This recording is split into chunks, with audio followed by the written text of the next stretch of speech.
Today, an Arizona family breaking down in court as the man who killed their loved one gets sentenced to 5 years in prison. 14-year-old Julius Gonzalez was hit and killed on May 25th of 2023.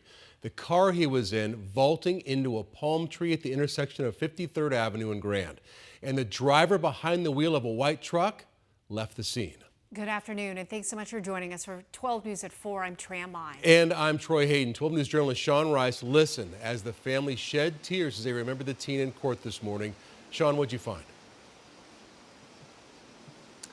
Yeah, Troy and Tram, good afternoon to you both. It has been an extremely difficult last 2 years for the entire Gonzalez family. Not only did they lose young 14-year-old Julius, but his older brother Julian and 2 other teen girls suffered serious injuries. Those are injuries that they will certainly live with for the rest of their life. Now, early this afternoon, a Maricopa County judge sentenced 37-year-old Dallas Romansky. He's the man charged with hitting the teens and then fleeing the accident that night to the next 5 years in an Arizona prison. Now let's take you back to May 25th, 2023.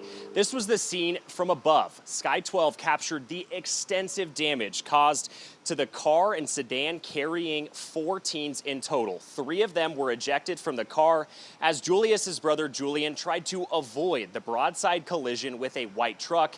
That truck was turning left at the intersection of 53rd Avenue and Grand. Glendale police say the truck involved and the person behind the wheel took off. That person never returned to the scene. Multiple vehicular crimes detectives pored over security camera footage, cell phone records, and on-scene damage.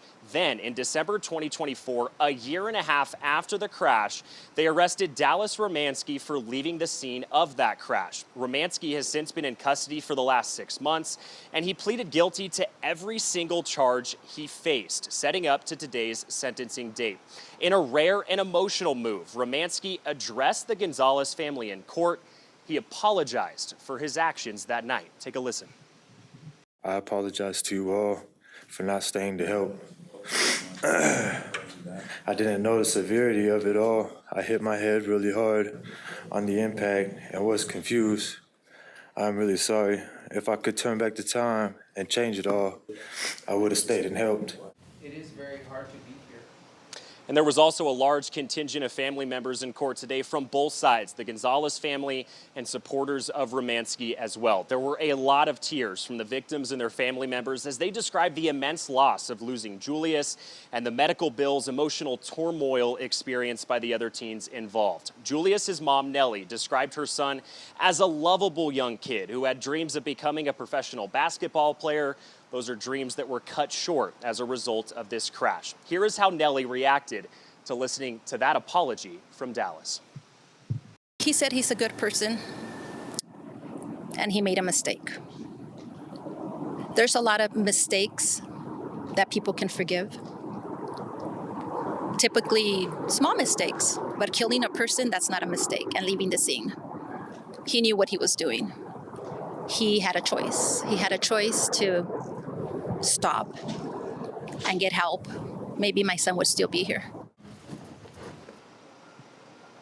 And after the judge weighed listening to all of those victim impact statements for well over an hour, she weighed Romansky's limited criminal history. He had no prior charges up to this point, and also his acceptance of guilt in this case. She did settle on that 5 years in prison sentence. Now, coming up on 12 News at 5, I'll bring you reaction from the entire Gonzalez family to that sentence.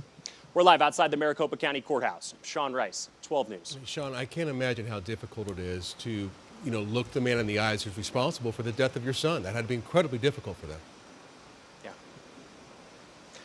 Yeah, Troy, I really cannot imagine. There was a lot of people. They filled up the entire left side of the courtroom, all victims and their family members. One by one, they approached addressing the judge, and when they returned back to their seats in the courtroom pews, they had to look at Dallas Romansky. That can't be an easy thing to do, and I can't imagine what they are going through. We'll send it back to you. It's heartbreaking. All right, thank you so much, Thanks, Sean. Sean.